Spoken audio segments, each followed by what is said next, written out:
शनिवार व्रत कथा। जाने कैसे विक्रमादित्य पर आ गए संकट के बादल। शनिवार व्रत कथा। शनि देव को ग्रहों का राजा कहा जाता है। भगवान भोलेनाथ ने इन्हें न्याय के देवता की उपाधि दी है।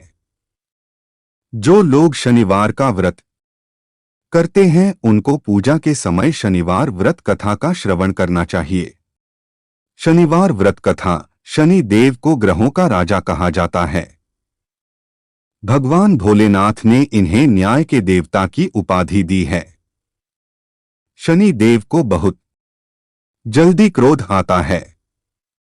इसी क्रोध की वजह से पिता सूर्य से इनकी नाराजगी बनी रहती है। इनके क्रोध से सभी बचने की कोशिश करते हैं, वरना व्यक्ति पर मुसीबतों का पहाड़ टूट पड़ता है। इसलिए इन्हें प्रसन्न करने के लिए शनिवार व्रत रखा जाता है। व्यक्ति शनि दोष से बचने और उन्हें शांत रखने के लिए अनेक उपाय करता है। शनि कृपा से व्यक्ति को सुख और वैभव की प्राप्ति होती है।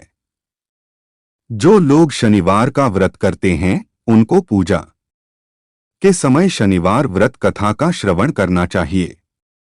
शनिदेव व्रत कथा। एक बार सभी 9 ग्रहों सूर्य, चंद्र, मंगल, बुध, बृहस्पति, शुक्र, शनि, राहु और केतु में बहस हो गई।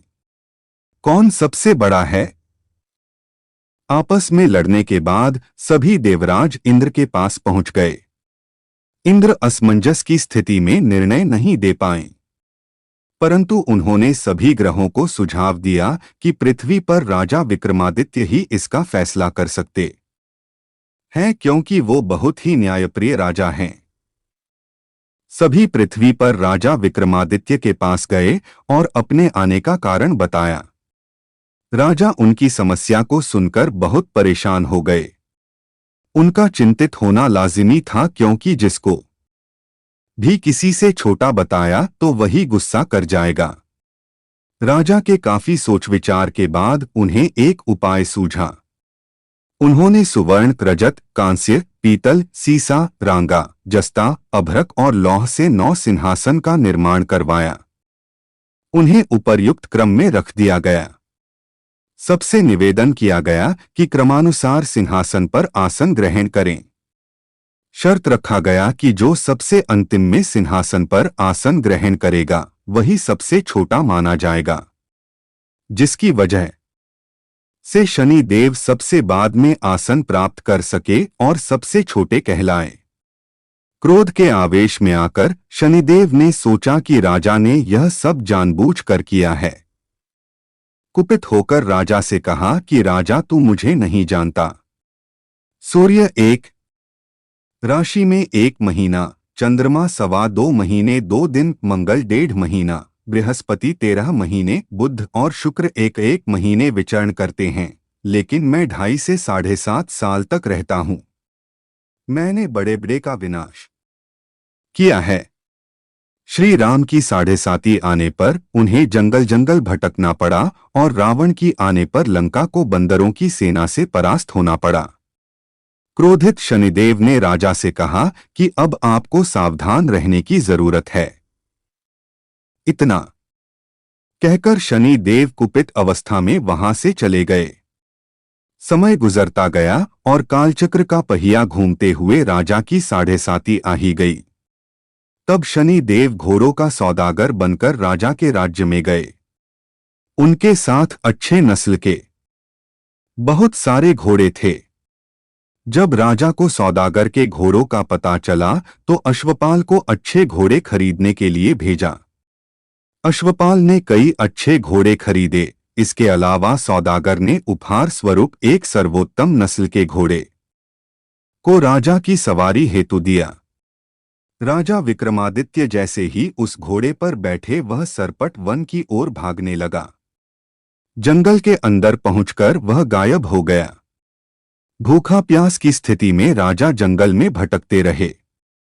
अचानक उन्हें एक ग्वाला दिखाई दिया, जिसने राजा की प्यास बुझाई। राजा ने प्रसन्नता में उसे अपनी अंगूठी देकर नगर की तरफ चले गए। वहां एक सेठ की दुकान पर पहुंचकर उन्होंने जल पिया और अपना नाम वीका बताया।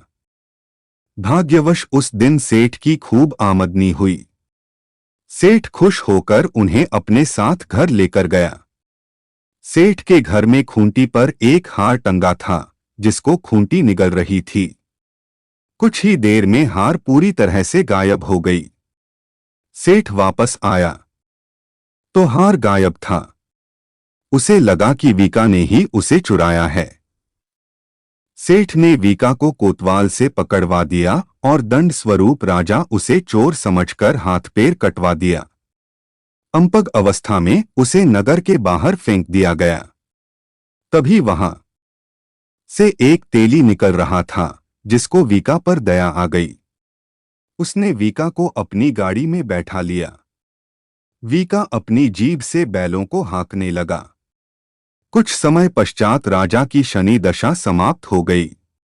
वर्षा काल आने पर वीका मल्हार गाने लगा। एक नगर की राकुमारी मनभावनी ने मल्हार सुनकर मन ही मन प्रण कर लिया कि जो भी इस राग को गा रहा है वो उसी से ही विवाह करेगी। उन्होंने दासियों को खोजने के लिए भेजा, परंतु वापस आकर उन सभी ने बताया कि वह एक अपंग आदमी है। राजकुमारी यह जानकर भी नहीं मानी और अगले दिन ही वह अनशन पर बैठ गई। जब लाख समझाने पर राजकुमारी नहीं मानी, तब राजा ने उस तेली को बुलावा भेजा और वीका से विवाह की तैयारी करने के लिए कहा गया। वीका से राजकुमारी का विवाह हो गया। एक दिन वीका के स्वप्न में शनि देव ने आकर कहा कि देखा राजन, तुमने मुझे छोटा बताकर कितना दुख झेला है।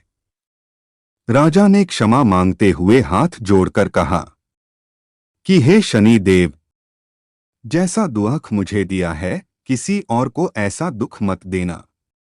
शनि देव इस विनती को मान गए और कहा कि मेरे व्रत और कथा से तुम्हारे सारे कष्ट दूर हो जाएंगे। जो भी नित्य मेरा ध्यान करेगा और चींटियों को आटा डालेगा, उसकी सारी मनोकामना पूर्ण हो जाएगी। शनि देव ने राजा को हाथ पैर भी वापस दिए। दूसरे दिन जब सुबह राजकुमारी की आंख खुली तो वह आश्चर्यचकित हो गई। वीका ने मनभावनी को बताया कि वह उज्जैन का राजा विक्रमादित्य है। मनभावनी खुशी से फूले नहीं समा रही थी। राजा और नगरवासी सभी अत्यंत प्रसन्न हुए। सेठ ने जब यह सुना तो वह पैरों पर गिरकर क्षमा मांगने लगा। राजा ने कहा कि यह सब शनि देव के कोप का प्रभाव था और इसमें किसी का कोई दोष नहीं है।